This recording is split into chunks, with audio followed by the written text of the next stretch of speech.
Chinese scientists have discovered a new coronavirus carried by bats. But while some are worried about a new pandemic, I'm worried the CCP has something else in mind.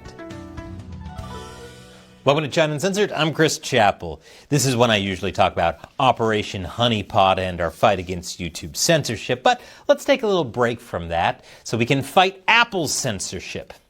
For the last few months, we've been building you an exclusive China Uncensored app. Or at least we designed it, programmed it, and submitted it to Apple for review. They typically approve or reject an app within 48 hours, a week at most. We submitted our app for review more than a month ago, on January 24th. After 2 weeks, we hadn't gotten a response, so we applied to expedite Apple's processing. Still no response, weird. So we pulled that version and resubmitted it, hoping it would land with a new reviewer, and still no response. Now it's been more than a month. No one from Apple has contacted us, and they won't approve or even reject our app, which they probably won't do because they have no legitimate cause to reject our app. We tried everything we could, and now we're concerned that Apple is actually censoring us. But they don't want to explicitly say so, so they're just ghosting us. An apple a day is keeping us away. You might ask, but Chris, aren't you being paranoid? Maybe, except Apple has censored China Uncensored before. Back in 2017, we built an app for Apple TV. Apple approved it, but then immediately blocked it in mainland China, Hong Kong, and Taiwan. Their excuse? Apps must comply with all legal requirements in any location where you make them available. Well, our app did comply with the laws in Hong Kong and Taiwan, but it took 10,000 of you signing this online petition to Apple to pressure them to uncensor us, which was kind of important since uncensored is our whole thing. So here's what I want you to do now. Sign our new petition calling on Apple to not censor the China Uncensored app. The link is in the description. But hey, maybe it's all just a big misunderstanding or just a simple technical delay. That would be great. In which case, the petition is just your enthusiastic support for the coming China Uncensored iOS app. So, thank you for signing. Now back to the episode. Wuhan, called by some the Chicago of China, known for the Yellow Crane Tower, Baotong Temple, and absolutely nothing else. Really puts a damper on that touristy image. Wuhan is also home to a lot of educational hotspots in China, including the Wuhan Institute of Virology, employer of Batwoman.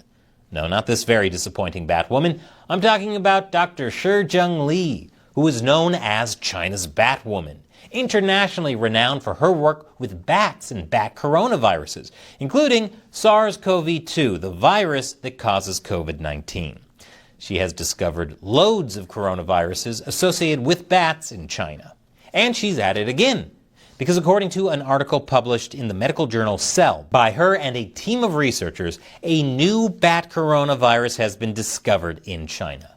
And no, you didn't step into a time loop. This is a recent study.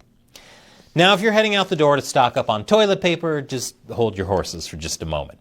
The virus, called HKU5-CoV2, doesn't appear to be a major public health threat, and new bat coronaviruses are discovered all the time. The U.S. Centers for Disease Control and Prevention said in an email to CNN that they were aware of the publication, but there is no reason to believe it currently poses a threat to public health. And if we learned anything from the last pandemic, it's that you can always trust scientists, because they never lie or claim to know something when they don't. Even the authors of the study wrote that the risk of emergence in human populations should not be exaggerated. But there is something interesting about this new virus. And that's the way it targets the same human receptor as other coronaviruses that have infected humans. Like, I don't know, that one that causes COVID? That is the ACE2 receptor. What this means is that the virus could potentially jump from bats to other animals that have ACE2 receptors, including humans. In that way, this new virus is similar to SARS-CoV-2, or at least that's what people are saying. Although it's actually more closely related to MERS, Middle East Respiratory Syndrome. MERS has had a number of small outbreaks since 2012, with 2,600 cases confirmed between 2012 and 2021, most in Saudi Arabia. 36% of those infected died. But it isn't a major public health threat. It isn't airborne, with people usually catching it from close interactions with camels or other infected people, mainly in hospitals. And it's very uncommon. And this new study only shows that HKU5-CoV2 could be transmissible to humans because it was found to infect human cells in the lab and artificially grown lung and intestine tissues. It's currently not transmissible to humans. In fact, the transmission risk for this new virus is much lower than that of COVID-19 because both the binding and the virus are weaker. And so far, there have been no reports of infected people. So no need to hoard toilet paper yet, or ever, you maniacs. Of course, that hasn't stopped people from panicking. Word of the discovery even caused some vaccine makers' stocks to rise. Moderna rose as much as 6.6% on Friday afternoon, and Novavax rose as much as 7.8%. American depository receipts of BioNTech SE, Pfizer's COVID vaccine partner, climbed as much as 5.1%, while Pfizer gained as much as 2.6%. So why are people saying that this new virus is like COVID when it's actually more like MERS? Well, a lot of that probably comes down to how the Chinese Communist Party wanted this reported. Since the beginning of the COVID-19 pandemic, scientists, and let's face it, the media, have argued over the origin of the SARS-CoV-2 virus.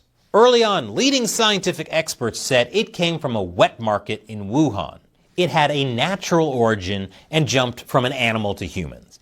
The idea that it might have escaped from one of the labs in Wuhan was widely dismissed as a fringe conspiracy theory. Turned out that those experts were working on bat coronavirus research at the Wuhan Institute of Virology, where it's now accepted as the most likely source of the COVID outbreak. But that makes China look bad. Communism is all about the vibes.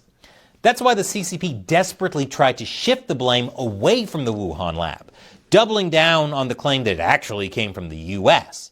To this day, China still claims it's extremely unlikely COVID came from a lab leak. This is also probably why, back in 2020, the bat woman, Dr. Shi Zhengli, reportedly went missing for a period of time. One of the strongest arguments against a natural origin of COVID is that scientists have not found a virus, either in bats or another animal, that matches the genetic makeup of COVID-19. In other words, since there's no indication that something like COVID existed in nature, it probably didn't jump from animals to humans. It was probably made in a lab. But now, lo and behold, as reported first by the Hong Kong-based South China Morning Post, which is, let's just say, very friendly towards the CCP, a Chinese team has found a new bat coronavirus in nature that could infect humans via the same route as COVID-19. They are purposefully linking this new virus to COVID, even when it's not like COVID at all. In fact, the abstract for the study makes the conclusion from the research clear. This study reveals a distinct lineage of HKU5-CoVs in bats that efficiently use human ACE2. Now, I'm not saying they didn't find the virus or that the research on it isn't accurate or productive. But the CCP is clearly trying to frame this as a virus found in nature, similar to COVID, even though it's not that similar to COVID. So it's totally possible COVID didn't come from US-funded bat coronavirus research done by China's Batwoman. The CCP is playing a very dirty game. And you know who else is? That's right, Apple, which just so happens to rely on the China market for more than $50 billion in revenue per year. Weird coincidence that Apple could be censoring the China Uncensored app by refusing to either approve it or reject it. So click below and sign this petition to tell Apple to not censor the China Uncensored app. Once again, I'm Chris Chappell. Thanks for watching China Uncensored.